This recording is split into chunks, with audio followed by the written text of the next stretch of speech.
నమస్తే, welcome to JM6 TV. ఈరోజు ముఖ్యాంశాలు.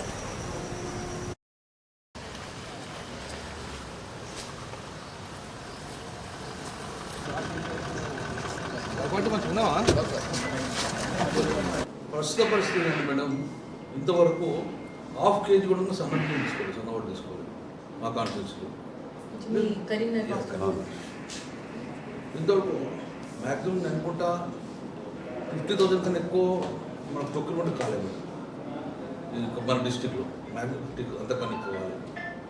సో అందులో సన్న బియ్యం ఎంత తెలియదు, సన్న వాటిలో తీసిన వాళ్ళు చాలామంది వెయిటింగ్ మేడం. సో నాకు తెలిసిన ప్రకారం మేడం ఎక్కడ కూడా సిస్టమ్ లేదు, సన్న బియ్యం సన్న వాటిలో కొంచెం సిస్టమ్ లేదు. సో మీరు ఎట్లా సిస్టమ్ తీసుకుంటారు, ఎట్లా అలౌ చేస్తారు, మళ్ళీ మిషనరీ రావాలంటారు. మిషన్ వచ్చాక సన్న బియ్యం సన్న వాటిలో చేయాలంటారు. సో రైతు కూడా వెయిట్ చేసే పరిస్థితి లేదు మేడం. సో ఇమ్మీడియట్గా నా డిమాండ్ ఏంటంటే ఇమ్మీడియట్గా సన్న వాటికి కొనేసేది మేడం.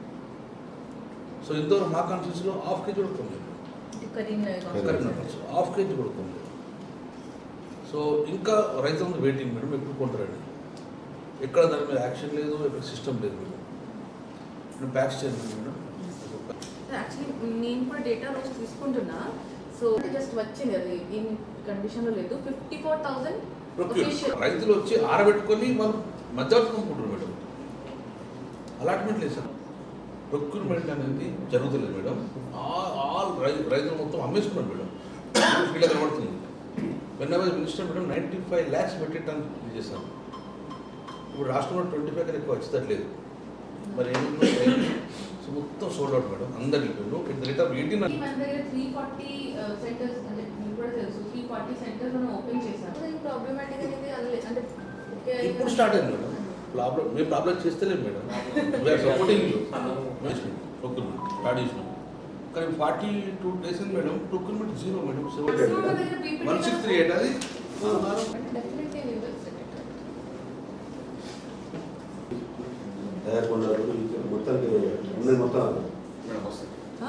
అదే నేను చెప్పింది గ్యాప్స్ ఉంది, క్యాలిపర్స్ సో అది సరే ఫ్లాగ్ చేయండి. ఆ ఇష్యూ మనకి 58,322 జిల్లా అంతా మీది. నేను ఈరోజు పంపిస్తాను సార్, మీకు వాట్సాప్ పెడతాను. మేము ప్రభుత్వాన్ని ఇబ్బంది పెట్టాలను ధర్నా చేసి మీకు ఇబ్బంది పెట్టడం కాదు. రైతు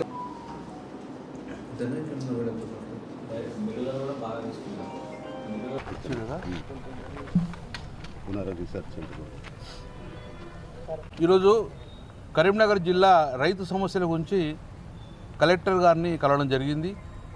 మరి ప్రభుత్వం కనబడతలేదు, కనబడే ప్రభుత్వం కలెక్టర్ కాబట్టి కలెక్టర్ గారికి మీరు రిప్రజెంట్ చేయాల్సిన పరిస్థితి వచ్చింది. రైతుల పరిస్థితి చాలా బాధాకరంగా ఉన్నది.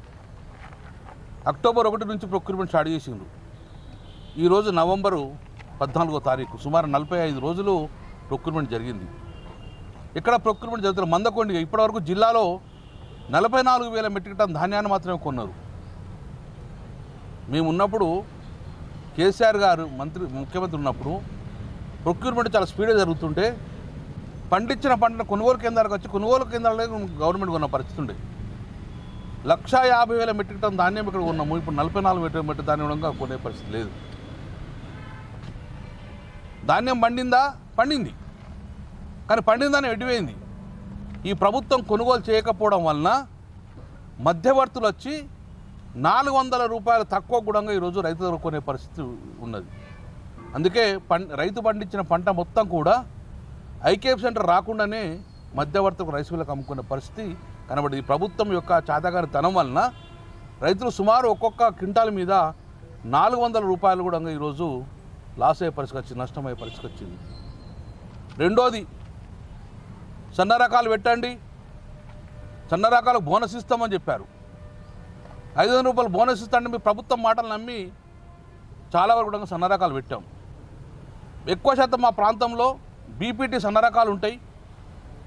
గవర్నమెంట్ ఇన్స్టిట్యూట్ ఉన్నది కూనారం సన్నాలు అంటారు దాన్ని, 1638 అంటారు దాని నెంబర్ 1638. ఇది గవర్నమెంట్ సెంటర్. అది ఆ గవర్నమెంట్ సెంటర్ నుంచి తీసుకొని మేము సన్న రకాలు మా వాళ్ళు అందరూ పెట్టి 16-38 పెడితే ఇంత కూడా కరీంనగర్ కాన్స్టిట్యూన్సీలో 1 కిలో కూడా సన్నాలు కొనలే. బీపీటీ తీసుకుంటాం మేము. ఈ యొక్క కూనార సన్నాలు తీసుకోము అని చెప్పి అనడం వల్ల మరి కూనార సన్నాలు పెట్టిన వాళ్ళు ఏం చేయాలి? ఎక్కడ మీ స్ట్రాటజీ? సన్న రకాలు ఎక్కడ ఐడెంటిఫై చేస్తున్నావు? దేని మీద ఐడెంటిఫై చేస్తున్నావు? సన్న రకాలు కొలిచే మిషన్లు ఎక్కడ ఉన్నాయి? కాబట్టి రైతులంతా అయోమయం ఉన్నా అంటే మేము కొనకపోతే మళ్ళీ ఈ సన్నాలు 500 రూపాయలు ఎవడియాలి, బోనస్ ఎవడియాలి అని చెప్పేసి వీళ్ళు కూడా మధ్యవర్తులకు అమ్ముకునే విధంగా ప్రభుత్వమే ప్రోత్సహిస్తుందా అని భావిస్తున్నాం. ఎందుకంటే సన్న రకాలు కొంటే ఎంఎస్పీ ఇవ్వాలి, దాని మీద మళ్ళీ 500 రూపాయలు బోనస్ ఇవ్వాలి. కాబట్టి ఎందుకు ఇవ్వడం చెప్పేసి కాలయాపన చేయడం వలన ఈ సన్న రకాలు ఇప్పుడు బ్లాక్ మార్కెట్కి తరలించే పరిస్థితి వస్తుంది. ఏం చేస్తున్నారు ప్రభుత్వం? ఏరి మంత్రులు లేరి? ఎవరైనా మంత్రులు వచ్చి ఐకేపీ సెంటర్ తిరుగుతున్నారా? రైతుల దగ్గరకు వచ్చి అడుగుతున్నారా? నాకు తెలిసి ఏ ఒక్క మంత్రి కూడా వచ్చి రైతుల దగ్గరకు వచ్చి మేము ఎంఎస్పీ వస్తుందా, గన్నీ బ్యాగులు ఉన్నాయా, తరువు తీస్తున్నారా, ఇలా అద్భుతమైన పంట పండింది, క్వాలిటీ పైన నాణ్యమైన వడ్లు వచ్చినాయి, ఆయన కూడా కోతలు పెడుతున్నారు. నేను విమర్శించడం కాదు, రైతులు అయోమయాలు ఉన్నారు. 5-10 సంవత్సరాలు కేసీఆర్ గారి ప్రభుత్వంలో ఒక గింజ కూడా తడిచిన ధాన్యం కూడా కొన్నాం. ఇంత మంచి క్వాలిటీ వడ్లు కూడా ప్రభుత్వం సిద్ధంగా లేదు. ఈరోజు మా కరీంనగర్ కాన్స్టిట్యూన్సీ రైతులతో రావడం జరిగింది. ఇంతవరకు 1 కిలో కూడా సన్న రకాలు కొనలేదు. కాబట్టి కలెక్టర్ గారిని కలిసాం. ఇమీడియట్గా మీరు యాక్షన్ తీసుకోండి. ఇప్పుడు రైతుల పక్షాన మళ్ళీ మేము ధర్నా ఇచ్చే పరిస్థితి తీసుకురాకండి, రైతుల నుంచి కాంప్లైంట్ రావద్దని చెప్పి మేము కలెక్టర్ కలవడం జరిగింది. కాబట్టి ఇప్పటికైనా ఈ జిల్లాకు మంత్రుడో తెలియదు, ఏ మంత్రిని అడగనో తెలియదు. ఓ మంత్రి వచ్చి జెండా ఎగరేస్తాడు, ఇన్ఛార్జ్ మంత్రి హైదరాబాద్ ఉంటాడు. మరి ఏ మంత్రి ఉండదు తెలియదు, ఏ మంత్రి కావాలంటే అందుకే కలెక్టర్ కలిసాము. ఇమీడియట్గా ఎవరైనా ఒక మంత్రి రండి, వచ్చి ఈ యొక్క వడ్ల కొనుగోలు కేంద్రాలు తిరగండి, రైతులకున్న సమస్యలు తెలుసుకొని వారికున్న సమస్యలు సాల్వ్ చేయండి. సన్న రకాల, దొడ్డు రకాల ఏదో ఒకటి సాల్వ్ చేసుకొని ప్రొక్యూర్మెంట్ సజావుగా సాగే పరిస్థితి రావాలి. 4,50,000 మెట్రిక్ టన్ ధాన్యం కొందామని చెప్పి మనము యాక్షన్ ప్లాన్ పెట్టినాం. ఇంత 45,000 ఉన్నాం. సీజన్ ఇంకొక 1 మంత్ అయితే కంప్లీట్ అయిపోతుంది. ఎంత టార్గెట్ 1,50,000 కొంటారా? మరి ఎటువైనా ఈ ధాన్యం రైతు పండించలేదా, లేకుంటే పండించిన ధాన్యం మాయమైందా, లేకుంటే భూమి తగ్గిందా, భూమి మాయమైందా? ఈ పరిస్థితి రావద్దు. దురదృష్టకరం సంవత్సరం ఈ పరిస్థితి వచ్చింది. కాబట్టి ఇప్పటికైనా ప్రభుత్వం కళ్ళు తెరవండి, కొనుగోలు కేంద్రాలకు వెళ్ళండి, కొనుగోలు కేంద్రాల్లో రైతు సమస్యలు సాల్వ్ చేయండి. This is demand.